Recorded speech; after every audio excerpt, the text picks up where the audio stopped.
Magandang umaga mga kapuso, andito pa rin po tayo sa Atok Benguet. Pero kung mapapansin nyo, ay nag-iba na po yung background. No? Sayang kung mapapakita ko lang po sa inyo sa aking gawing kaliwa, no? Yung Sea of Clouds. Ako, sobrang sarap tingnan, sobrang ganda, nakaka-amaze. Pero dito po tayo ngayon sa isang flower farm dito sa Atok Benguet. At dito pang flower farm na ito ay dinadayo po ng mga lokal at maging na rin po ng mga turista. At nagbubukas po ito alas 6 ng umaga. Mga kapuso, meron po dito mga rose, mga marigold, mga daisies at lahat na kung ano-ano pang magagandang klase ng halaman. Kaya naman ngayong umaga, makakausap natin si Kuya JR, isa po sa mga tagapangalaga ng mga halaman. Kuya JR, magandang umaga. Magandang umaga po. Kamusta po kayo?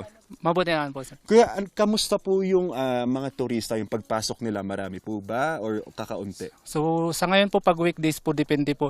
Pag Monday tsaka Friday, yun po yung marami. Pag Tuesday, Wednesday, Thursday, yun yung medyo konti. Tapos pag Saturday, yun yung pinakamarami. Pinakamarami. Oo, sir. Hindi naman po apektado tulad nga na itong dumaan yung amihan, no? Kasi sobrang lamig eh. Siyempre, yung ibang pananim, nasisira. Yung pananim nyo po ba, hindi naman po naapektuhan? So, maswerte po tayo dito kasi hindi po tayo masyadong coast ng frostbites kasi open area po ko yung farm. Kaya yung lamig po nahahangin po yan. Hindi katulad dun sa taas na nakailalim po sila. Tsaka Kuya Jer, balita ko meron kayong mga edible na halaman dito. Ano yun? Yung mga edible po natin, yung mga cabbage roses natin.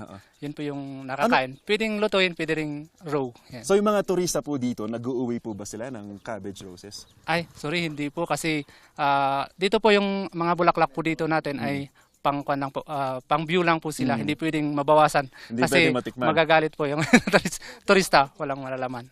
Maraming salamat Kuya JR. Thank you po. Good morning. Mga kapuso, temperature check naman po tayo.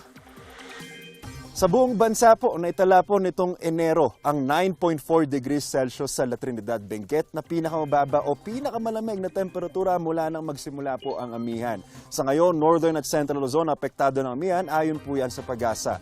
Easterly naman, sa iba pang bahagi ng bansa, kaninang alas 2 po ng madaling araw na itala po ang 17.4 degrees Celsius na temperatura sa Baguio City. 19.5 degrees Celsius naman po sa Basco, Batanes. 21.4 degrees sa Tanay Rizal.